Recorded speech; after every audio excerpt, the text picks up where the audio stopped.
warahmatullahi wabarakatuh. Nama saya Asidah. Saya mengajar di SMK Negeri 1 Pleret, calon guru penggerak angkatan 11. Di sini saya akan melakukan wawancara praobservasi supervisi kelas. Yang akan saya wawancarai adalah Ibu Gina Luciana SPD, mengampu mata pelajaran Proyek IPAS. Selamat siang, Bu Gina. Apa kabar nih hari ini? Oke, baik Bu Gina. Adapun tujuan dari dilakukannya percakapan praobservasi ini ya sebelum supervisi itu untuk mengetahui dan juga nanti mengevaluasi jalannya proses pembelajaran yang akan Ibu lakukan ya. Pada percakapan praobservasi ini sebagai persiapan awal juga sebelum nanti Ibu melakukan kegiatan pembelajaran agar lebih siap dan juga lebih percaya diri ya Bu, sehingga memberikan pembelajaran yang baik bagi peserta didik seperti itu ya Bu ya. Ada beberapa pertanyaan nih yang ingin saya tanyakan kepada Ibu. Yang pertama berkaitan dengan tujuan pembelajaran. Kira-kira apa tujuan pembelajaran yang ingin Ibu capai? Untuk tujuan pembelajaran yang ingin saya capai, yang pertama tentunya peserta didik itu mengetahui mengenai energi, kemudian perubahan energinya seperti apa, kemudian cara pengaplikasian dalam kehidupan sehari-harinya bagaimana, kemudian sumber-sumber energi yang diperoleh dalam kehidupan sehari-hari, contohnya mungkin di lingkungan sekitar rumah, lingkungan sekolah, itu dari apa, mungkin lebih ke sana sih. Oke, baik, tadi yang saya tangkap itu ada 5 tujuan ya dalam pembelajaran yang akan Ibu capai. Untuk selanjutnya area pengembangan yang ingin dicapai Ibu dalam keterampilan aspek pengetahuan dan keterampilan apa seperti apa? Untuk area pengembangan sendiri tentunya pada pengetahuan dan keterampilan peserta didik. Pengetahuan awalnya seperti apa, kemudian setelah belajarnya apakah ada perubahan atau tidak, kemudian kalau keterampilan di sini kan nantinya anak-anak belajar berdiskusi ya Bu ya. Nah keterampilan mereka di sana dalam berdiskusi itu cakap atau tidak gitu. Dalam hal apalagi dalam hal bersosialisasi, mengungkapkan pendapat dan seperti itu. Oke. Kemudian yang ingin saya tanyakan kepada Ibu mungkin rancangan pembelajaran yang ingin Ibu lakukan nanti pada saat supervisi, misalkan menerapkan strategi apa dan model pembelajaran seperti apa? Ya kalau untuk strategi pembelajarannya tadi dikatakan juga akan ada diskusi kelompok ya Bu ya, akan ada diskusi kelompok, kemudian anak-anak mengamati beberapa tayangan video, kemudian anak-anak juga menggunakan media AM untuk mengetahui bagaimana cara kerja sumber energi yang ada di sekitar kita. Apalagi di kita itu kan punya PLTA ya, karena kita nggak bisa autifas, jadi media AR ini mungkin bisa membantu dalam mengetahui cara kerja PLTA itu seperti apa. Oke, tadi yang saya tangkap salah satunya diskusi kelompok mungkin ya, yang juga menggunakan media AR ya Bu ya. Kira-kira apa nih kita akan melakukan pembelajaran tersebut? Kalau untuk pembelajarannya akan dilakukan di hari Rabu. Oke. Di hari Rabu itu di kelas 10 PO3. Kita akan melakukan di hari Rabu ya Bu. Kira-kira di jam berapa Bu? Kalau untuk jamnya sendiri itu saya ada jam ke-4, ke-5, dan ke-6. Itu sekitar jam 9 pagi sampai jam 11:30. Oke, kita nanti Rabu di jam antara jam ke-4 sampai jam ke-6 ya Bu ya. Setelah melakukan kegiatan observasi ini nanti juga saya akan melakukan percakapan maksud saya pasca supervisinya ya Bu, untuk mengetahui atau mengevaluasi dan juga merefleksi bagaimana tentang pembelajaran yang telah kita diskusikan sebelumnya dan juga pembelajaran yang telah Ibu lakukan. Oke, sebelum mengakhiri, kira-kira apa yang Ibu dapatkan dalam percakapan kita hari ini? Apa yang saya dapatkan, pertama mungkin saya lebih expertnya nanti tahu gitu ya cara jalan proses pembelajaran nanti ke depannya itu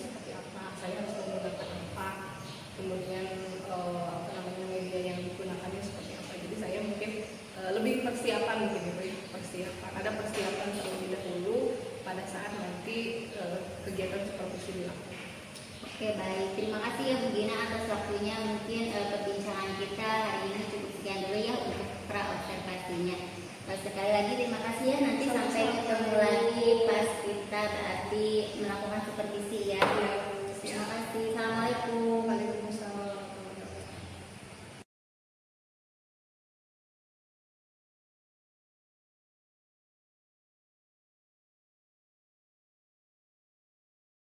Warahmatullahi wabarakatuh. Waalaikumsalam warahmatullahi wabarakatuh. Selamat siang buat semuanya. Ya. Gimana kabarnya? Alhamdulillah. Alhamdulillah ya. Untuk hari ini kita akan membahas mengenai sumber energi. Adapun apa yang nanti kita bahas pada pertemuan hari ini, pertama di sini Ibu akan membacakan mengenai kompetensi awal dan capaian pembelajarannya, kemudian tujuan pembelajaran dan langkah-langkah pembelajaran dan penilaiannya. Kemudian di sini nanti pun ada beberapa pertanyaan-pertanyaan yang memantik. Sebelum belajar, mari kita berdoa terlebih dahulu. Berdoa dalam hati mulai.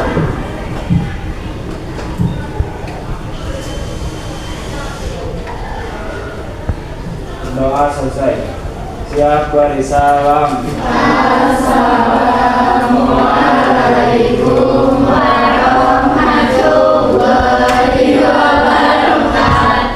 Waalaikumsalam warahmatullahi wabarakatuh. Oke.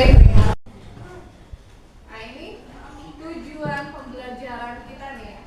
Pertama, peserta didik diharapkan mampu menemukan masalah ketersediaan energi yang ada di lingkungan sekitar tempat tinggal dengan mengamati secara teliti. Kemudian menemukan potensi sumber energi yang ada di lingkungan sekitar tempat tinggal dengan mengamati secara teliti dan merencanakan rancangan pembuatan alat atau prototipe penghasil energi sederhana sebagai solusi masalah ketersediaan energi dengan teliti. Ini tujuan pembelajaran kita. Kemudian ini langkah-langkah pembelajarannya, tadi pendahuluan sudah, kemudian inti, dan yang ketiganya penutup. Nah, ini keterampilannya, pengetahuan, sikap, dan keterampilannya, penilaiannya. Nah, ini tadi juga sudah ya, dari mana sumber energi listrik ini. Nah, ini kita bagi kelompok. Berhubung Ibu belum punya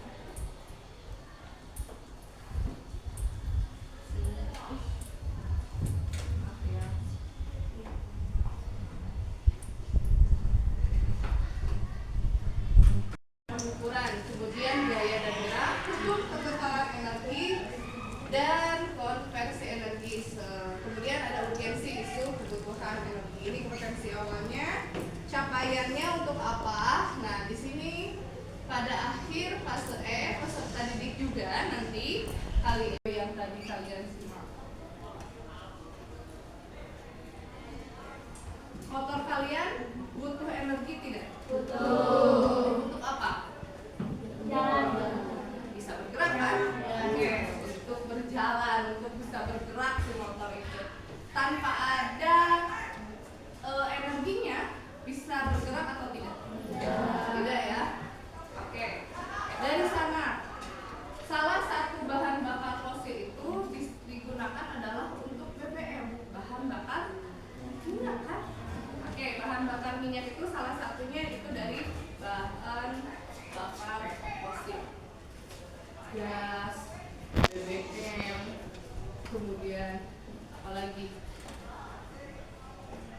batu bara dan sebagainya itu kan hasil dari bahan bakar fosil. Nah, kalau misalkan tadi kata kalian, kalau bahan bakar fosil nih, sekarang sudah terasa kan BBM itu semakin semakin mahal. Kenapa? Karena ada peralihan kan?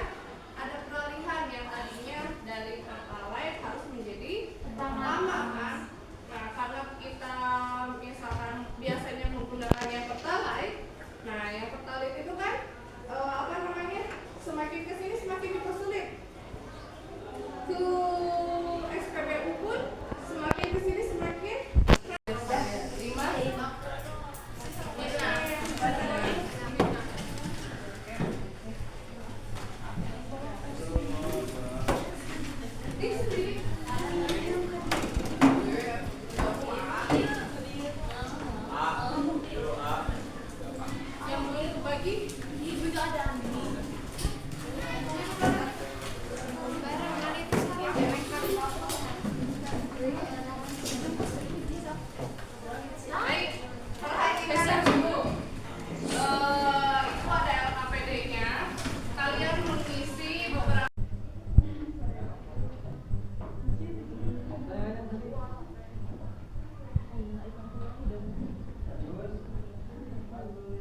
pengurangan atau dampak penggunaan bahan bakar fosil sebagai sumber energi, penghasilan produksi lokal di daerah produksinya, serta penggunaan yang berkelanjutan dapat merusak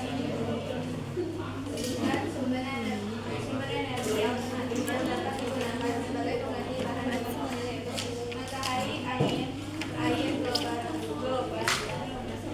gelombang air laut, panas bumi atau geotermal dan lain. Selanjutnya akan dibacakan oleh Hana.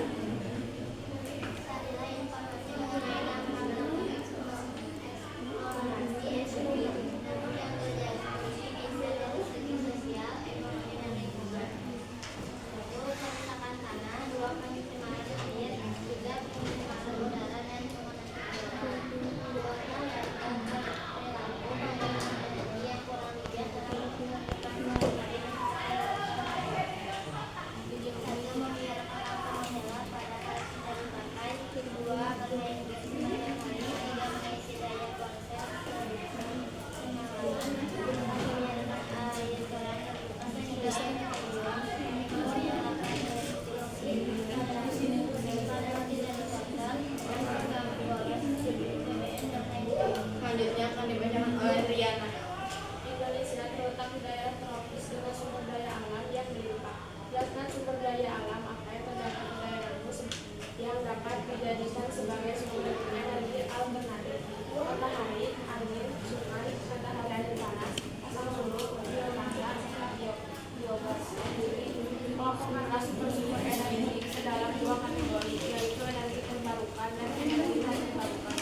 Sumber energi terbarukan adalah sumber energi yang dapat disebut, sedangkan sumber energi tak terbarukan adalah sumber energi yang dapat disebut. Jelaskan kelebihan dan kekurangan dari energi terbarukan dan energi tak terbarukan. Sudah biasa digunakan sejak lama sehingga untuk saat ini dinilai mudah didapatkan, harganya sesuai kondisi lingkungan. Apakah ada potensi energi seperti air, angin, matahari? Sekian presentasi dari kelompok kami. Apakah ada yang ditanyakan? Tidak. Assalamualaikum warahmatullahi wabarakatuh. Waalaikumsalam warahmatullahi wabarakatuh. Si plus dulu buat teman-teman. Pertama, mengenai penghematan energi, tadi sudah dicontohkan bahwa pada saat siang hari seharusnya lampu dimatikan. Kemudian yang keduanya, televisi dimatikan dan tidak ditonton. Kemudian yang ketiganya, charger handphone katanya tidak boleh sehari karena daya baterai pun punya kapasitasnya sendiri kan. Kalau udah kalau sudah 100% ya sudah berarti di pemborosan lain. Apalagi laki-laki ini biasanya udah ngecas sambil main game. Kalau yang perempuan udah mau dicas sambil scrolling TikTok. Ya sekarang makanya kenapa untuk lebih bijak lagi dalam penggunaan teknologi dan dalam penggunaan sumber energi. Karena yang kita punya adalah PLTA, pembangkit listrik tenaga air, dan itu kapasitasnya untuk Jawa Barat dan Bali. Ya, makanya kenapa banyak sering terjadi mati listrik dan sebagainya. Atau misal bahasa kampung mana disebut saris aliran mati lampu.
Assalamualaikum warahmatullahi wabarakatuh. Perkenalkan, nama saya Asida dari SMK Negeri 1 Pleret, merupakan calon guru penggerak angkatan 11. Di sini saya akan melakukan wawancara pasca observasi kepada Bu Gina selaku guru yang saya observasi. Di sini juga sudah hadir pengajar praktik saya, Ibu Delina STD. Terima kasih, selamat menyaksikan wawancara saya. Wassalamualaikum warahmatullahi wabarakatuh. Apa kabar Bu Gina hari ini? Alhamdulillah baik Bu Asida.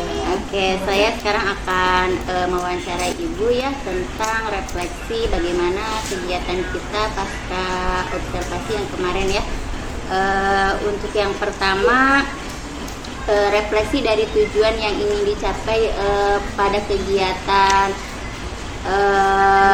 observasi kemarin, apakah sudah tercapai Bu? Untuk tujuan pembelajaran yang kemarin, kalau untuk tercapai tidaknya bisa tercapai. Hanya saja mungkin memang ada beberapa yang belum tercapai karena memang pada dasarnya yang tujuan pembelajaran kemarin itu selain anak bisa menjelaskan, kemudian bisa memahami dan menganalisis, mereka pun bisa menerapkan. Nah mungkin dalam hal penerapannya belum bisa terlihat maksimal karena memang mereka baru mengetahuinya. Untuk penerapan mungkin memang membutuhkan waktu ya Bu ya, itu ya. Menurut Ibu seberapa penting sih untuk mencapai tujuan pembelajaran? Kalau untuk seberapa pentingnya tujuan pembelajaran, karena memang tujuan pembelajaran itu sebagai acuan dari kita melakukan proses pembelajaran. Nah, kalau menurut saya sendiri seberapa penting ya sangat penting gitu untuk kita melihat tujuan pembelajaran kita apakah tercapai atau tidak dari poin-poin tujuan pembelajaran itu, mulai dari C1, C2, kemudian sampai mungkin lebih akhirnya sampai ke C6, tetapi kan kebanyakan kita sampai C4 ke aplikasi seperti itu. Oke, selanjutnya kira-kira ada hambatan nggak Bu yang Ibu alami ketika mencapai tujuan pembelajaran tersebut? Kalau untuk hambatannya sendiri mungkin lebih ke pada penggunaan media pembelajaran, karena memang penggunaan media pembelajaran ini saya sendiri merefleksikan diri itu masih kurang dalam menggunakan media pembelajaran, sehingga membuat peserta didik itu mungkin kurang tertarik dalam mengikuti proses pembelajaran, kemudian pembelajaran terlihat monoton dan sebagainya. Tapi untuk KPD dan sebagainya sudah hanya saja mungkin penambahan media pembelajaran saja yang mungkin perlu ditambahkan untuk membuat anak-anak lebih tertarik dan fokus mengikuti pembelajaran. Oke, baik. Kira-kira seberapa persen sih tingkat keberhasilan pembelajaran yang sudah dilaksanakan kemarin? Kalau untuk seberapa persennya mungkin saya bisa nilai baru 60%, karena memang tadi yang saya katakan kurangnya media pembelajaran yang saya gunakan. Saya hanya menggunakan satu media pembelajaran saja, dan itu pun terkendala oleh akses internet, karena di sini memang akses internet itu sulit, bahkan jarang sekali. Jadi terkendalanya itu. Oke, baik. Kira-kira selanjutnya bagaimana nih dari tadi refleksi pembelajaran, tindak lanjut selanjutnya ya Bu ya, dari pembelajaran yang telah dilakukan kemarin? Oke, kalau untuk tindak lanjutnya mungkin pertama saya banyak searching juga, banyak cari literatur mengenai media pembelajaran yang baik digunakan, kemudian metodenya seperti apa, modelnya seperti apa. Saya perlu banyak mencari referensi, kemudian setelah mencari referensi saya pun aplikasikan di kelas-kelas yang nantinya saya ajar. Apa yang Ibu butuhkan sebagai daya dukung ketika akan mencapai sasaran tersebut?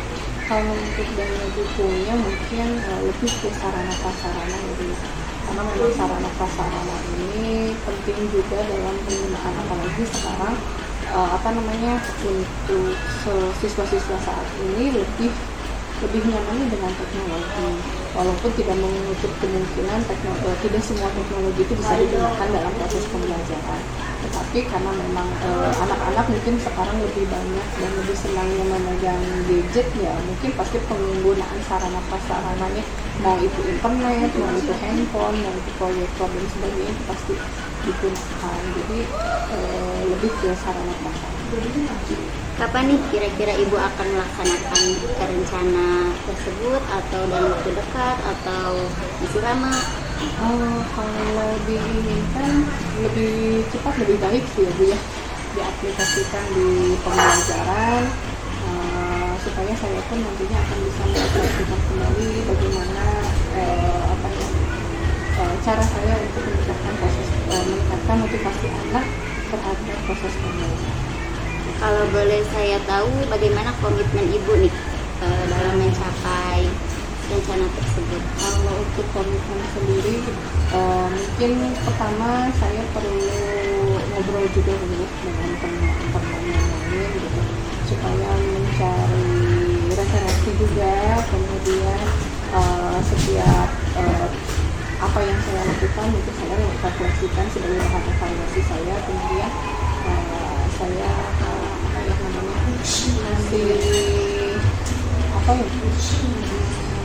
refleksi bukan dari diri saya sendiri tapi dari siswa juga, apakah untuk perbaikan saya ke depannya seperti apa. Mungkin komitmennya lebih ke pengembangan diri saya, pengembangan diri baik itu untuk saya sendiri, baik itu untuk siswa, baik untuk sekolah. Oke, baik. Dari serangkaian pertanyaan tadi, apa nih yang bisa kita simpulkan? Yang mungkin bisa kita simpulkan itu pertama perlu adanya sharing satu sama lain, guru ya, guru satu sama lain bagaimana untuk meningkatkan motivasi belajar siswa. Kemudian yang kedua mungkin media pembelajaran yang cocok digunakan di lingkungan kita itu seperti apa. Kemudian yang ketiganya lebih ke tadi komitmen sama refleksi diri, peningkatan kita selanjutnya. Baik, yang terpenting tadi berarti kolaborasi ya Bu dengan rekan sejawat juga. Bagaimana nih perasaan Ibu setelah kita melakukan percakapan kita hari ini? Perasaan saya luar biasa ya Bu, karena memang di sini perlu kita perlu sharing yang tadinya kita bingung mau kemana gitu, cari itu mau curhat tentang anak dan sebagainya, karena adanya mungkin obrolan dengan Ibu, mungkin saya pun di sini pun bisa mengetahui saya itu yang harus saya cari itu ini loh. Oke, baik Bu Gina, mungkin untuk percakapan pasca observasi kita disebutkan ya Bu. Demikian percakapan pasca observasi pada aksi nyata modul 2.3. Terima kasih. Assalamualaikum warahmatullahi wabarakatuh. Waalaikumsalam.